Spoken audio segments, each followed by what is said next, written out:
Hello, thank you for taking time off to join us tonight for this interesting conversation that Dr. Tarminder Kaur is about to have with us.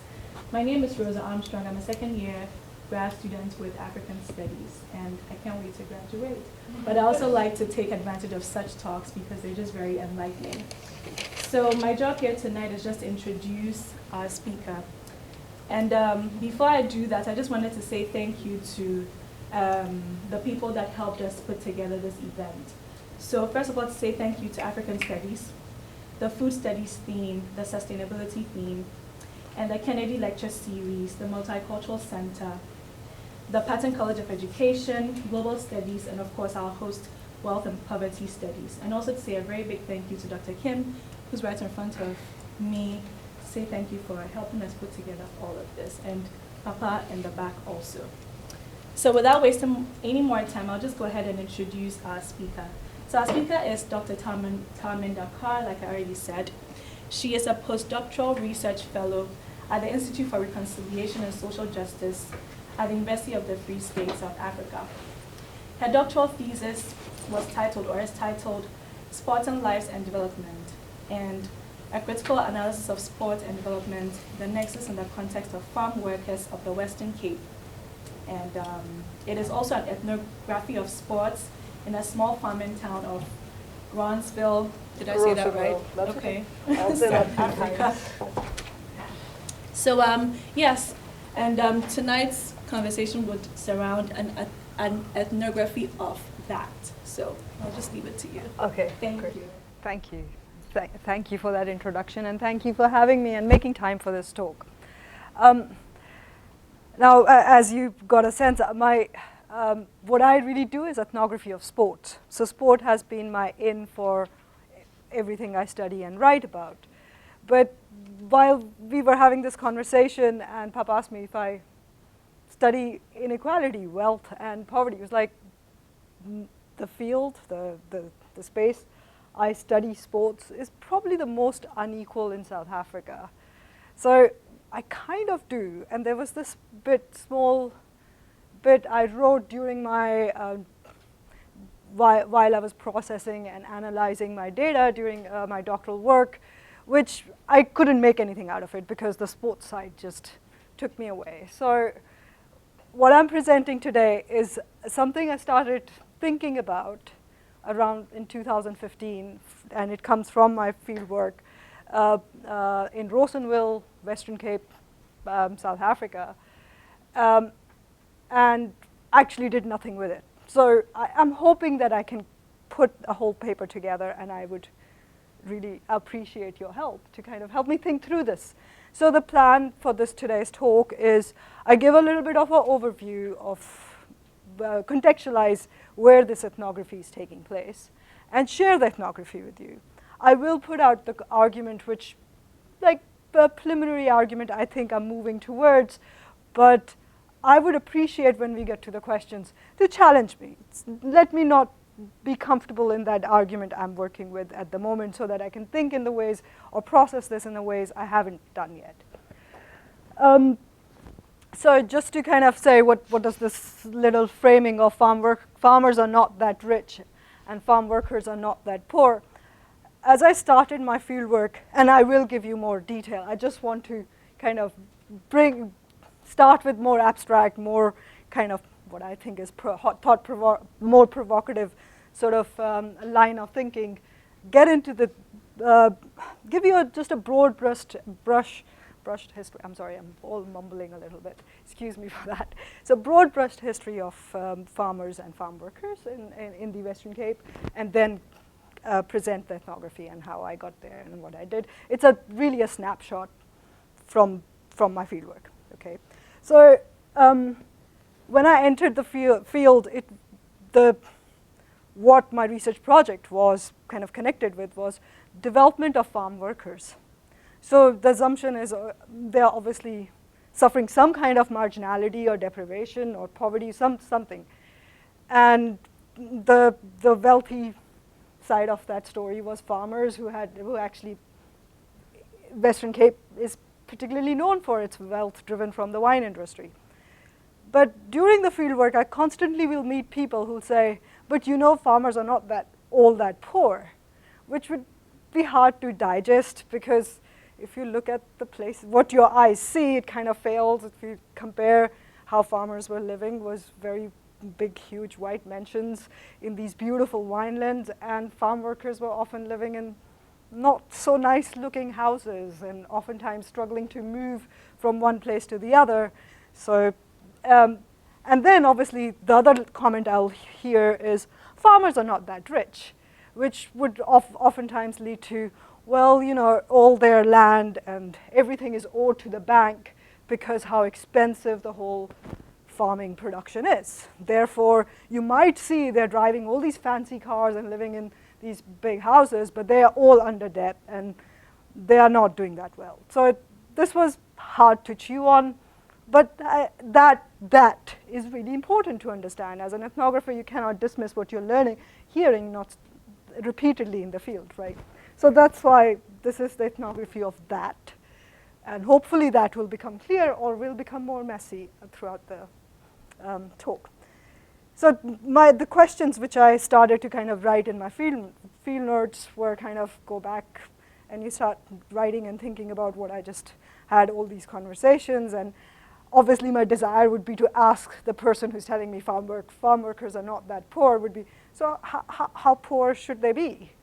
I mean, what's the idea? Or if farmers are not that rich, then how rich should they be? And what's going on here?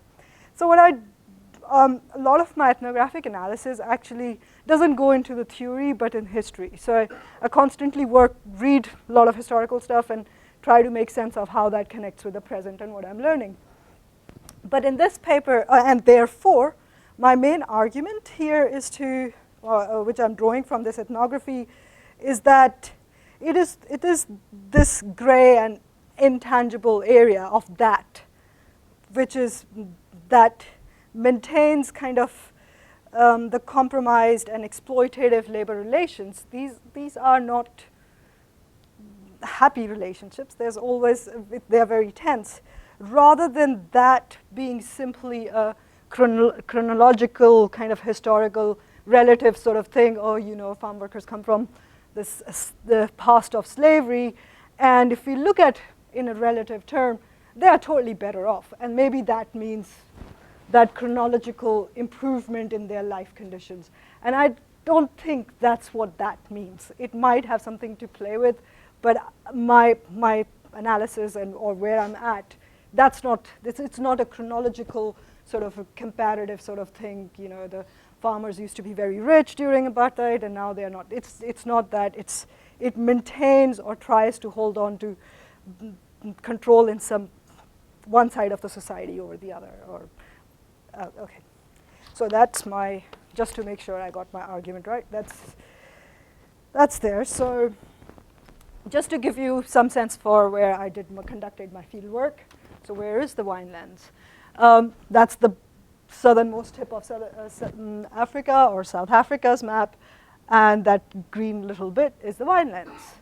It makes up about 3% of South Africa's, the wine industry makes up about 3% of the economy of South Africa. And when I first kind of learned that stat, I was like, well, that's not all that very much, is it?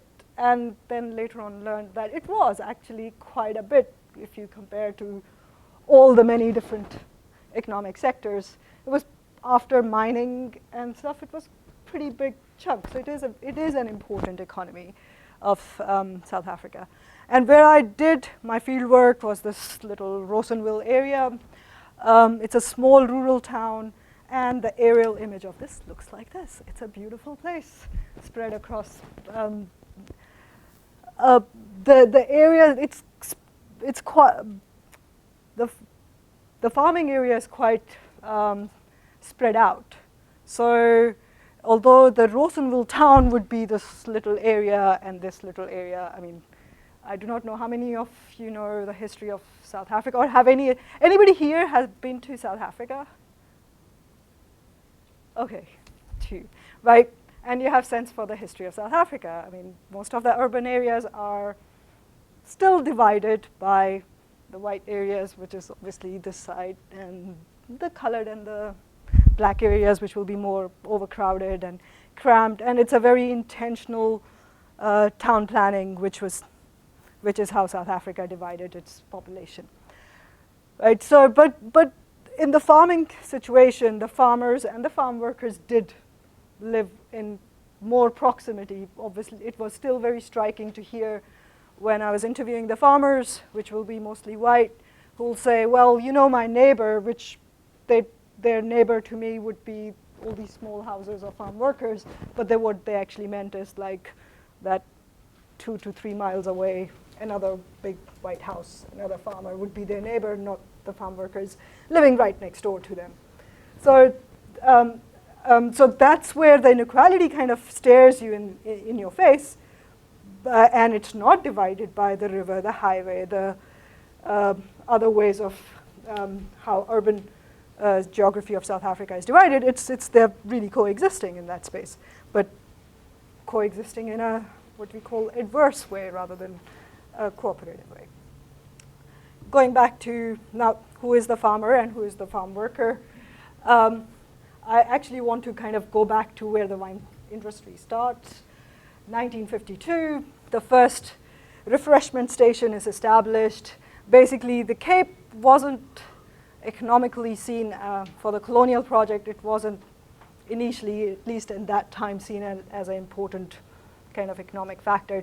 There was no real need to colonize South Africa or southern tip of Africa, except for building a refreshment station for the ships from Europe, following the spice route towards India and Asia, to stop over and get some food and water and drinks.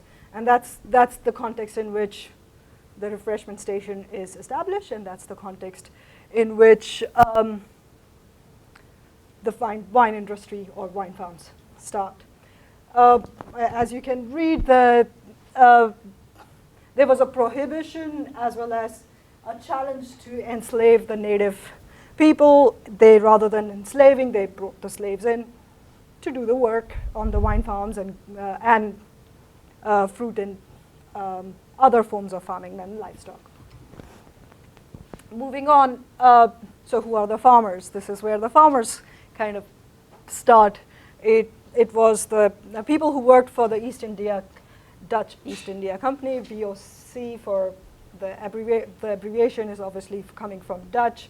I will not pronounce it, I'm not very fluent in that language. And they were kind of given land to farm and start this big mission. So the first wine was produced or pressed in 1659. Now, with the slaves being brought in from Asia and eastern parts of Africa to do this work, by 1770s, there's this category which is what I'll be speaking to. I'm not going to give you a lot of context, but the farm worker in the Western Cape is what is kind of referred to, and I say it's an imposed, legalized category called colored. And what is colored? I've often told it's a challenging term to explain in American context if you don't know the South African history, and this is what the best I could do. So gradually by 1970s, the Cape Colony, which is much broader, bigger than the Cape Winelands I showed earlier, it becomes a thoroughly slave society. There are more slaves than natives and settlers. And gradually, as the government is managing the situation or whatever, gradually all these different categories are lumped into this one category called colored, which is not black, which has to have some kind of, well, the shade could be something like mine, some kind of, so if it's not black and it's not white, and it's also not Indian, because Indian also gets marked as a separate racial category. And initial attempt was to mark everybody by their origin, and then it got too complicated, and then the government just kind of said, okay, there's a colored category or mixed category, and every one of those kind of got lumped into it. Okay, but what happens and this is the bit I could not finish. When I write about the history of the South African wine industry, and it is more of a secondary sort of literature review and really focused on the wine industry than anything else. It's a narrative, and I just wanted to give you a feel for the broad brush sort of dates, what's happening. You know, British takeover in 1930, the slavery is abolished in 1813, and slavery is abolished in 1834, which basically means that all the slaves are taken up for apprenticeship period to kind of have training in how to be free, which basically meant they continue doing what they were doing. At least that's what the historians say. And in 1838, they become the wage labor. And what follows after that wage labor are all these different acts after acts. I mean, just during apartheid period, which is 1948 to 1994, there were over, or even I can even narrow it down, over 1,500 legislations passed to somehow kind of play around with just to play around with labor, so that there's enough labor for the farming in the Cape. So one of those, which I couldn't get my dates right, were colored labor preference policy. So the Cape, the government said, okay, we are in apartheid, 1948, and they're already having all these group area acts, and people are kind of put into different geographical regions, totally separated according to their race. Okay, and which means on the wine farms where they need labor, and the history of farming is never enough labor. Even when mechanization happens finally in the late 19th century, that's the first time they feel, okay, we don't need all that much labor because machines are here, so how do we stop the black people from staying in Cape Town? And then they have this influx control and colored labor preference policy, which in real experiences actually did not mean that the black labor, which was living in other parts of the country, were not actually working. There continued to be this invisible labor force, which is very present, very, very present in that space until today. And there's still, the political discourse still kind of claims that Western Cape is the colored labor. It's predominantly colored, whereas if you play enough soccer with the farm workers, you'd realize that's not true. That's not how it works, and you just have to go to the soccer fields to see that happen. So that's kind of another important date. So colored labor policy is an important factor. And the other important date to remember is that despite urban workers, even black urban workers, were able to negotiate some kind of rights, workers' rights, farm labor in South Africa was the only one category which had absolutely no rights up until 1993. And when the rights are when rights are first negotiated, or what kind of, it doesn't go very well. And again, that returns to that question. The conversation today, if one looks at this very challenging, difficult, exploitative history, one says, but surely if you look at today's colored farm labor, they're living so much better. And that is true. Many of them have their personal transport and everything. But what that doesn't tell us is the huge externalization and casualization of the labor.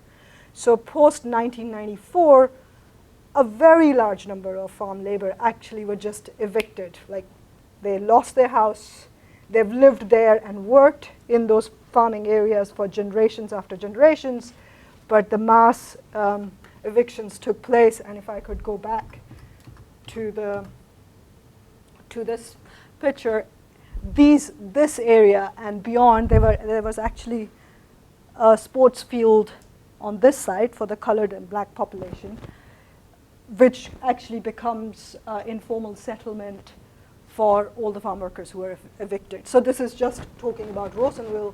This was a pattern recorded by many academics, and, as well as activists and NGOs who are working in this field. Right, so now I'm going to kind of zero right into my own ethnography, and so this is where actually it's a beautiful picture, but it doesn't capture where exactly this this engagement takes place. It's a, just use your imagination. It's a farm far in that direction, very close to this beautiful sort of valley, and it takes place around all these conversations I've been part of were around December 2012, January 2013, and somewhere the back and forth since. By that point, I started my fieldwork in April 2012. By that point, I had made contact, and I was already playing soccer with some of the soccer teams in the area. And as I was getting deep into my ethnography, I really wanted to live where farm workers lived. So, I was not getting much success, partly because farmers are very suspicious of researchers coming in and not understanding the real context and making all these things up about exploitation. They always had a good relationship and good understanding between their workers. This is a very popular and very important trope, which is reproduced by both farmers and farm workers.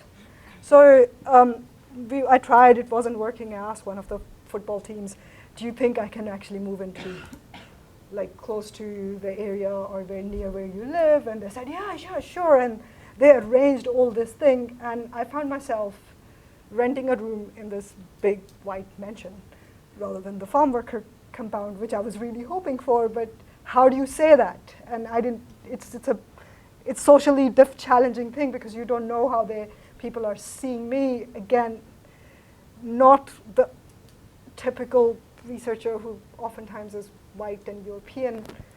I did not know where to place myself because farmers didn't ever kind of got to the terms that I was doing a PhD. They always said I was doing some homework assignment, and so my own lack of understanding of the social context, I thought, oh great, does that mean that farm workers just assume that I'm the same as them because my color matches them, which obviously wasn't true given that I was housed in the white big mansion. And the owner of the house, which I'm going to just now give names, David was the coach of the soccer team who helped me find this place. Anna is the administrator who was working or doing all the admin work and tax work for this business, which this big house is connected to. And Tina is the house owner, and the owner and one of the directors on the business. So it's Tina's house I'm being housed to rent. And they said, no, she's a lovely person, really nice. I'll be totally fine. I'll get along with. She really cares for people who live around. It was like, okay, fine. And I wasn't going to dispute that, and I moved in. However, I only saw Tina 4 times in the 2 weeks I managed in that house. And what happened was, Tina was often traveling. She was away for either holiday or work-related things, and there was a huge puppy. I'm not scared of dogs, but I'm not the one who kind of goes, oh, cute, cute, cute. I'm kind of indifferent to dogs. It's fine. But the dog wasn't indifferent to me and was asking for a lot of attention from me, which I had no skills to give. I didn't grow up with dogs, so this was not working out. And sometimes I'll go out for a run with the farm workers' kids and just to learn, get the feeling of what is happening. And one day, the dog, who's behaving like a total puppy in front of me, sees these children, these young, none of them are older than 10, jumps off the fence and barks at them like a lion. And I'm like really angry about it because this is my moment to engage with the community I'm really trying to engage with, and he spoils it. So what do? Next time I'm going out, I lock him up and lock the dog up in a huge garage, which holds about 2 to 3 large Mercedes. So it's not a tight, confined space. It's pretty big, and I'm saying that maybe trying to persuade you that I wasn't really being cruel to the dog, but that's how it was perceived. It so happened I was out walking with my friends, and the owner came back and saw the dog crying in the big garage, and the next morning she said, "I'm sorry, this is not working out, you would have to leave." And I left, which was fantastic, which was the best thing that happened to this ethnographic engagement, because all of a sudden, the first response of David was, "But surely you should have a contract with her. Nobody can throw you out at such a short notice," which was really interesting because all the farm labor rights conversations move around these having a proper contract, not being evicted on a very short notice. So they were reproducing all that they were obviously potentially could experience themselves, but also very aware of what their rights were, and they were projecting that onto me. That shouldn't have happened. Oh, the reason why I say this was the best thing that happened, and following that I was thrown out of the house, all of a sudden Tina became not all that amazing person, which she was before I moved in. And they would share such intimate gossip, which I did not thought I could have ever accessed.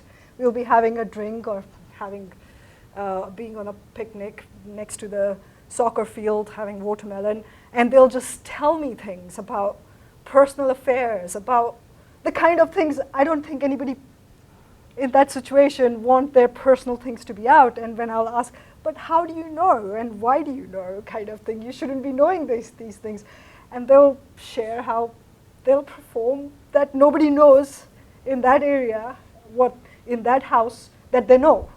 So it was just a really practiced or very important life. It was a life skill how to live in that space by when you know a lot, but you make sure that nobody knows that you know all that. And so that was quite helpful. And one of those conversations which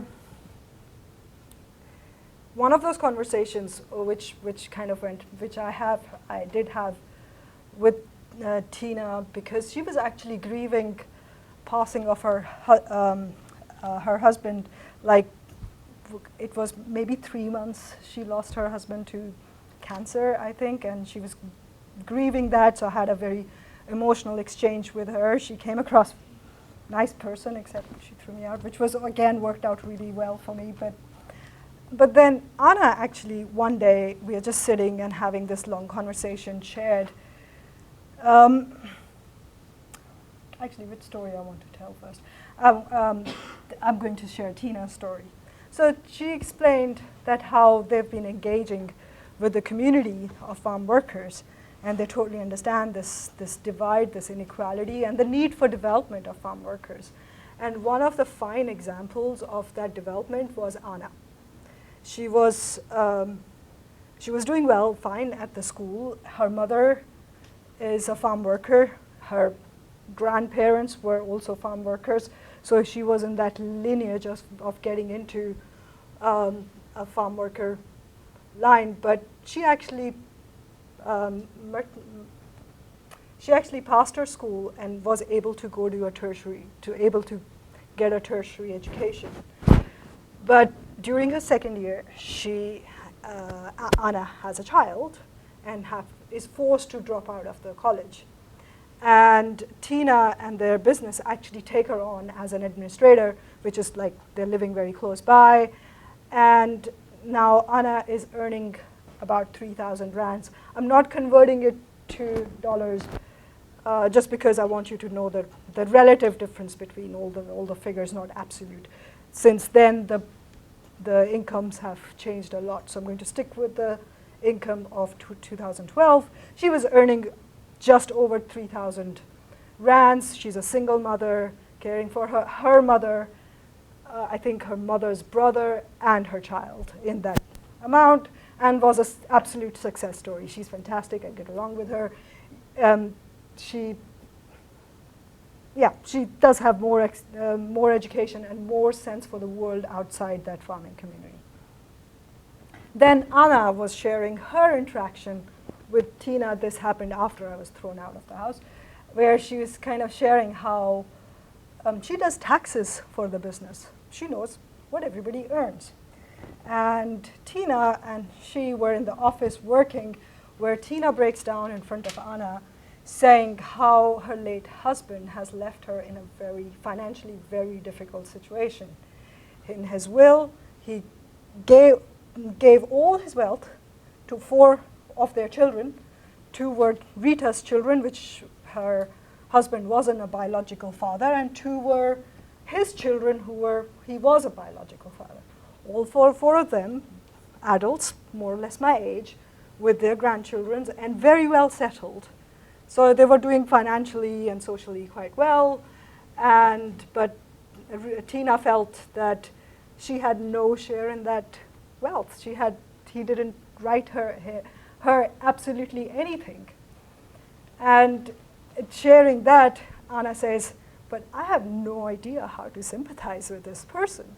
I do her taxes. She's the director of the company and takes 50,000 rands per month with absolutely no dependents and no responsibility for anyone, and constantly spends most of her time traveling abroad.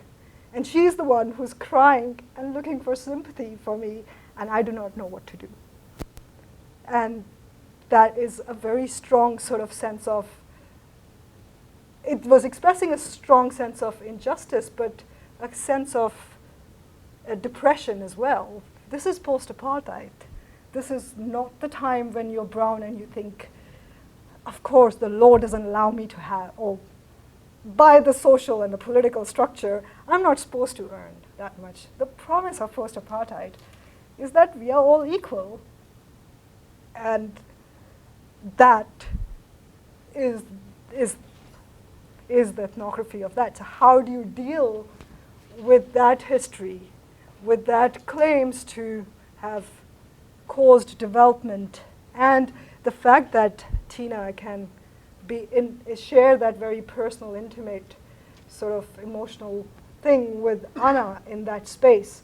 She's obviously seeing her more than human, which apartheid, the way it dehumanized people, could not have. But the real fact, the very economic fact, and the fact this person does all the taxes and is very aware of who earns what and how the money's moving, is kind of puts that out to me to work through. And I think I'm going to stop there and ask you to now help me work this ethnography out, and what do I make with that. Thank you for listening.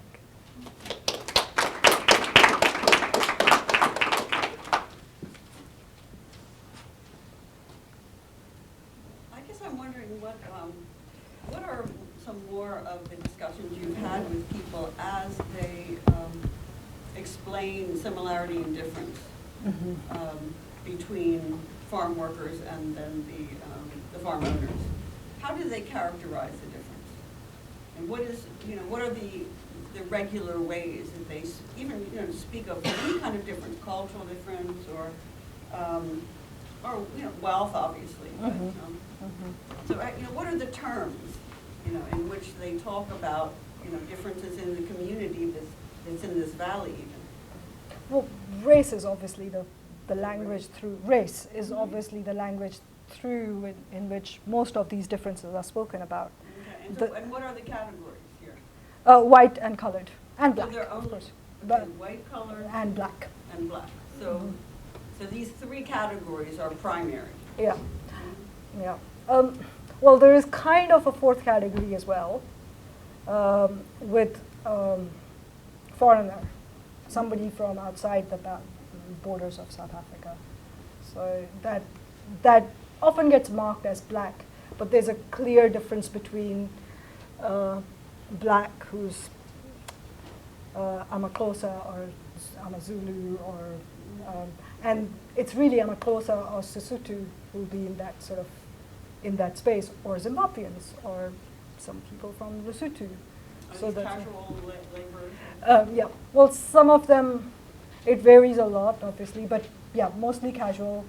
Some of them are kind of illegally semi-permanent because people can feel like they can get along with these foreigners better because now that colored farm workers are more aware of their rights. They can press on the demands, which somebody who doesn't have the right documents cannot. So, yeah. I mean, the same area, xenophobia there was a huge xenophobic incident in 2008 where a lot of Zimbabweans were attacked yeah.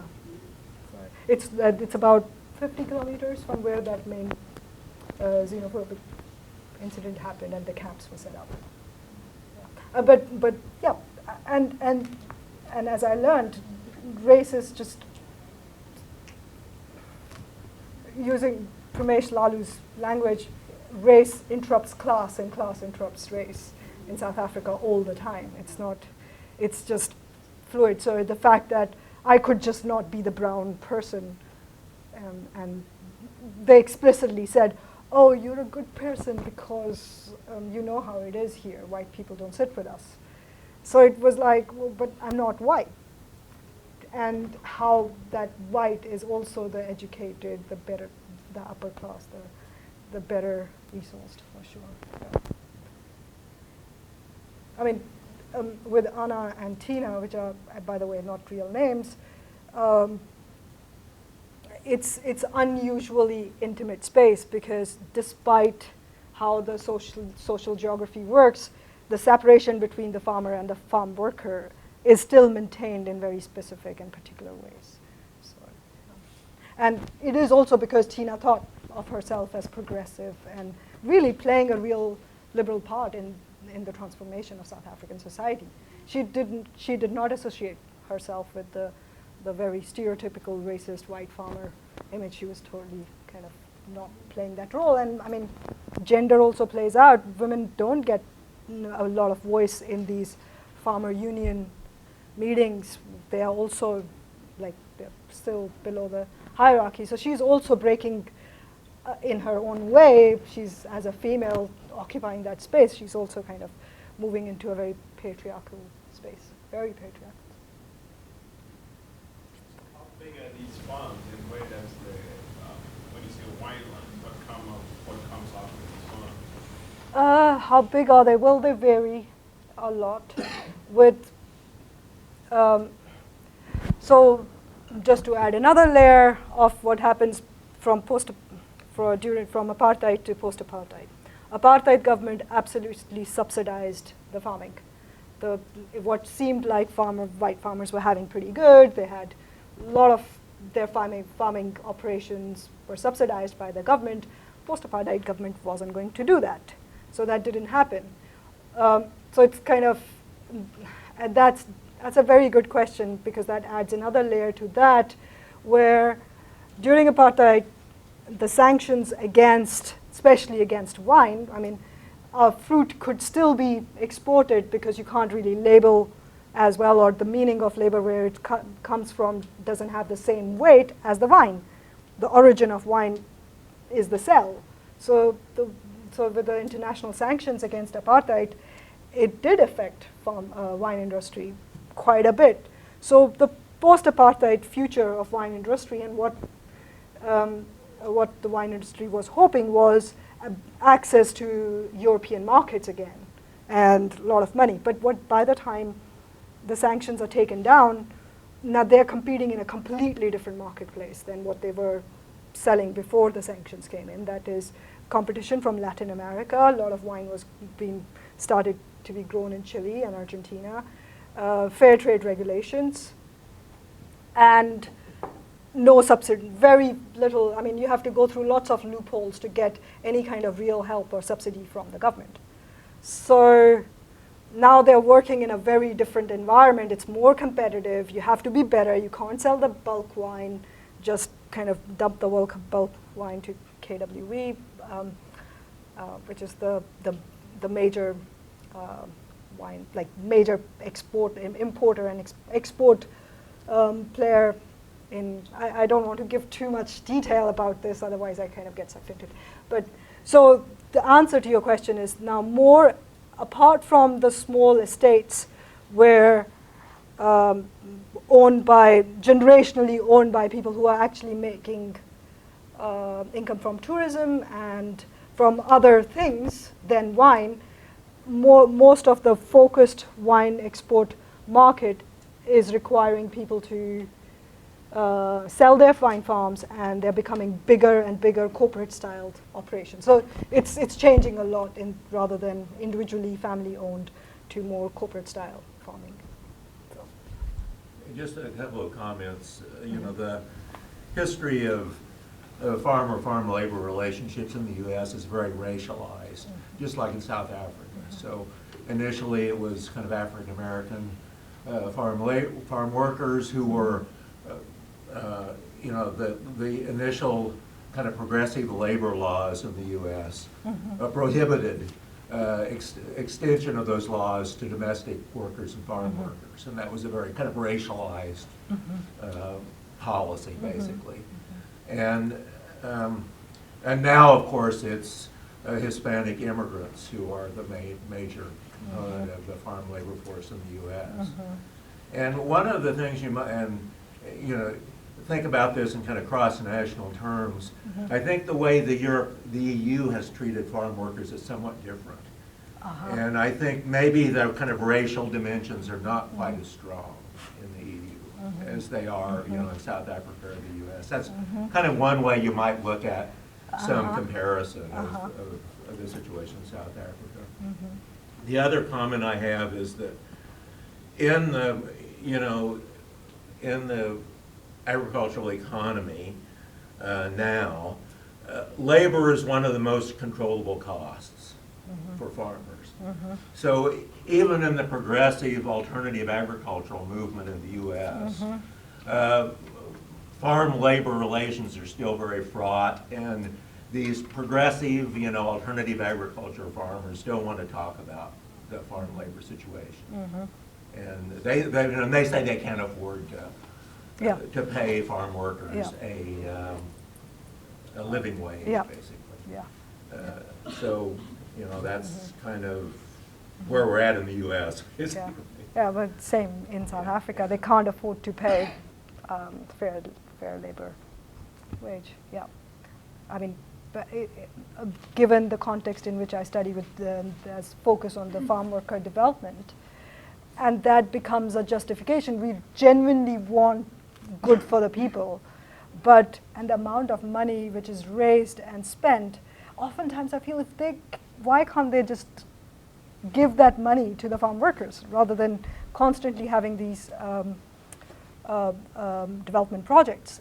On top of that, in 2012-13, that later month when this was unfolding, farm worker strikes broke out, and farmers spent millions of rands on security in fear. This was a harvest season, and they did not want their farms to be burned down.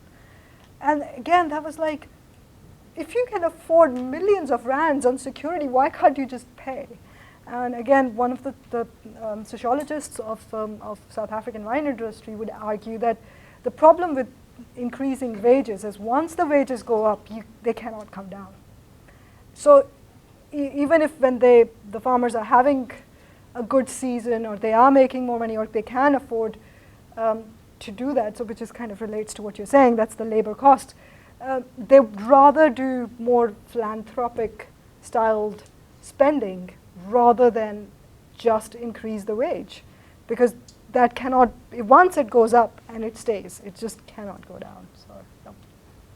But the EU example is really good. I have done some reading on the U.S. agricultural labor work, and when I first read Seth and other anthropologists, other scholars' work who were studying these Hispanic relations on American farming, I was very surprised how close it was to the home. I didn't expect it to be that way, but EU example is not something I've looked at, so I will. Thank you for that. One of the interesting things about there's a big farm worker movement in the 1970s in the U.S., in California in particular.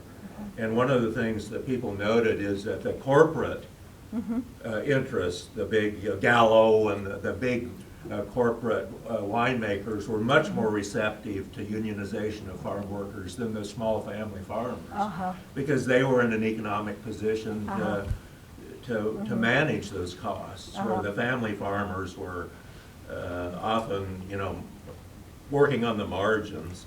And a lot of the political opposition to the United Farm Workers Union was from the smaller scale kind of family farm operations.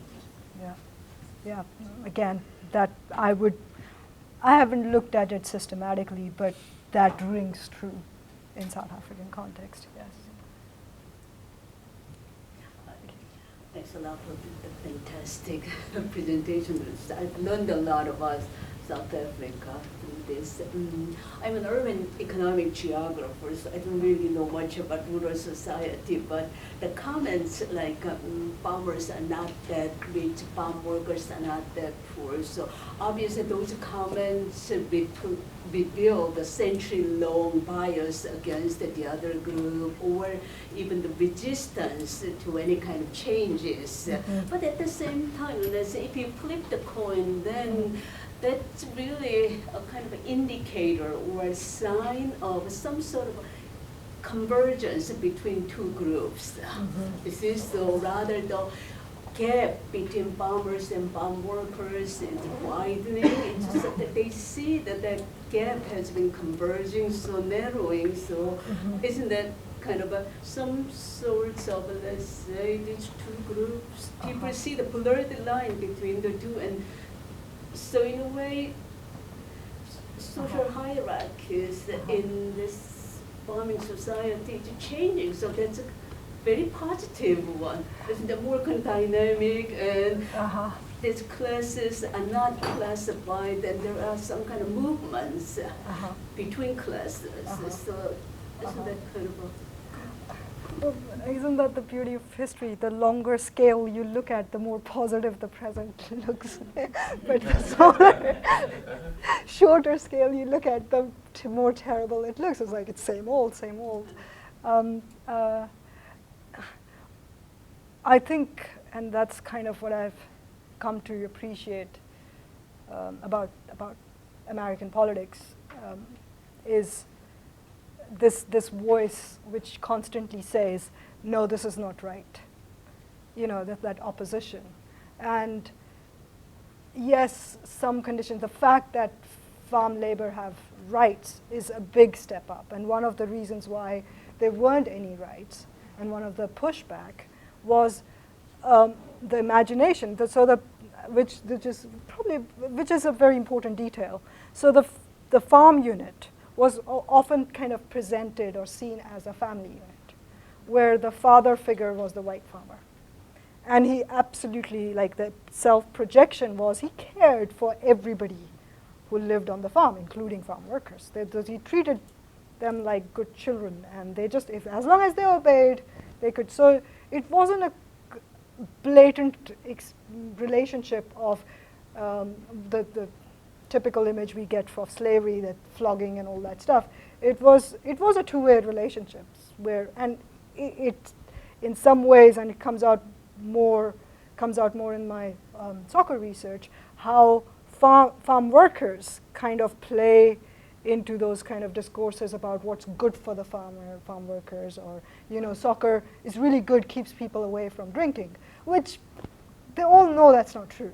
But that's how you get the transport for your soccer games. That's how you get sponsors for jersey, and being able to kind of get the farmer on speaking to you and saying, look, that's a relationship built over centuries, So, but that relationship now is becoming more and more distant and mechanized and legalized, where farmers are saying. Then the most dominant discourse post when Mandela comes to the power is like, okay, well, go and ask Mandela for all the things we did for you, now you need rights. You know, they played into it. Ask Mandela for the bread. Why are you asking us?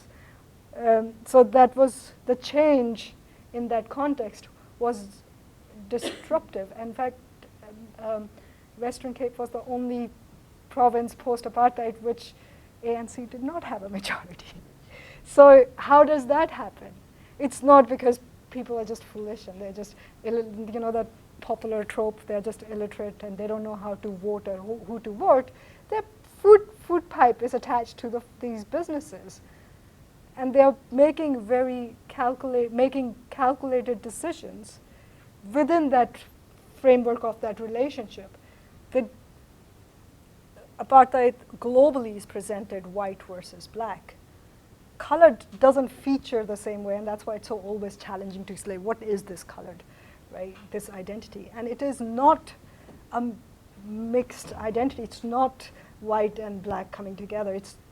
It's more complex than that, and it's a very strong identity. So in that context where even today colored constantly feel politically marginalized, politically not having a real voice,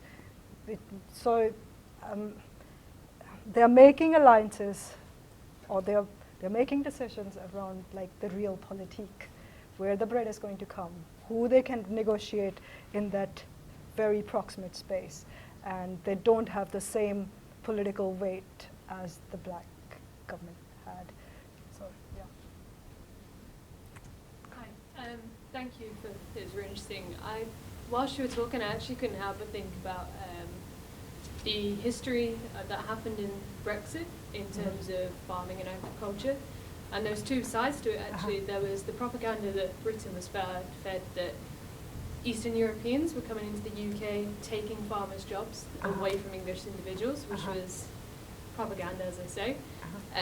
Then the other side of it was the ones that were very much, even though they would say they weren't for Brexit, they would say actually leaving the European Union in itself has a benefit to farming industry in the UK, because as a European Union, one of the policies is that farmers are paid per hectare. And what we were finding was that a lot of people in Britain could own farms in Europe, not necessarily even be on the farm in Europe, but it became what we called a honeypot, because they were getting a lot of millions of dollars for these huge farms that they'd own huge hectares for, and then kind of exploit the Eastern Europeans within that European farm, even though they were nowhere near that farm at the time. So when you were talking about that, I couldn't help but think about the analysis and the statistics around the Brexit and how it was fueled entirely around farming industry, the agriculture industry, and seeing the two sides of the coin of that. The question I had asked for you in terms of how did sport, the dynamics of sport, you mentioned sport quite briefly in and out, how did the dynamics of sport feed through this entire ethnographic study that you did? I mean, I can give you a very long answer, but I'll try to give the short answer. What was so nice about it, and it's an answer around ethnographic.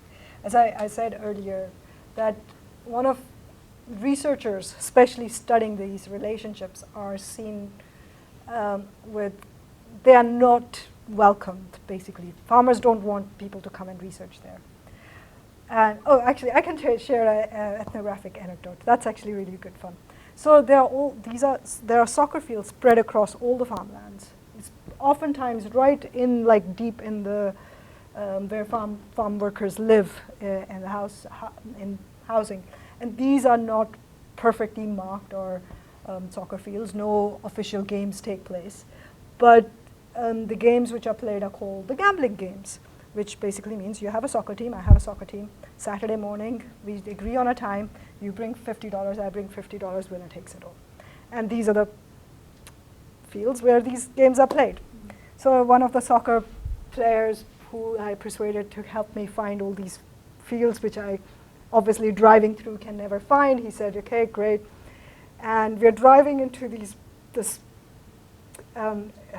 big white gate, and I'm thinking, I'm not sure if I want to drive in there. And he's like, no, there's a field here, just turn here and turn there.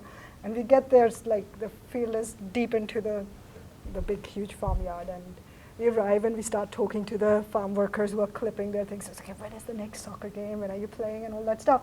And just then, the farmer drives in, and he's furious. Who are these people on my farm, and why are they speaking to farm workers? And obviously, I'm also nervous for all the things I've heard about, and these are really feeding my own biases because I've read all these horrible conditions, people being shot on the farm for trespassing and all that stuff. So I go up very quickly to him and say, "Hi, my name is this, and I'm studying sports among farm workers." And he said, "Oh, okay, fine, okay, you study sport." And then he left. My friend who's with me, he just instantly said, "You should have said you're from Women on Farm, which is an NGO, and see what happens." Basically, he was saying that you were so not safe if you would have said that you're this activist or person. So sport kind of gave you that banal sort of nobody took it seriously, but there was what harm can sports do, you know? And that constant sort of in to the worlds which are saying, look, you're as outsider. And I mean, even when I talk, you can hear that trouble I have with the unequal relationships and exploitation.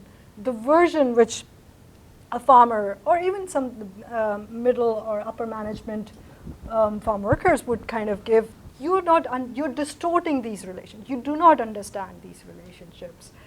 And you just come from outside and write all these reports showing this is bad. But things are not as bad. But when you're not talking about good or bad things, you're not talking about labor conditions, you're not talking who's treating whom what, all you're saying is like, hey, soccer. I write about sports. Do you think sports is good for farm workers? And they'll say, yeah, it's really good.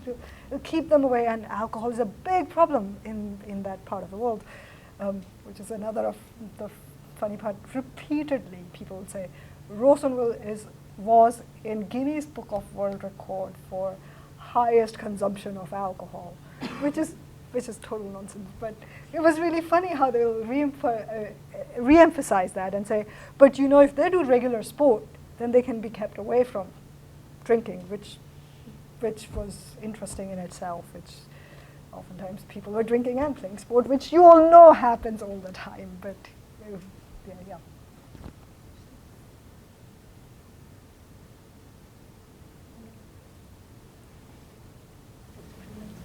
Yeah, thank you. Thanks a lot for coming. Thank you.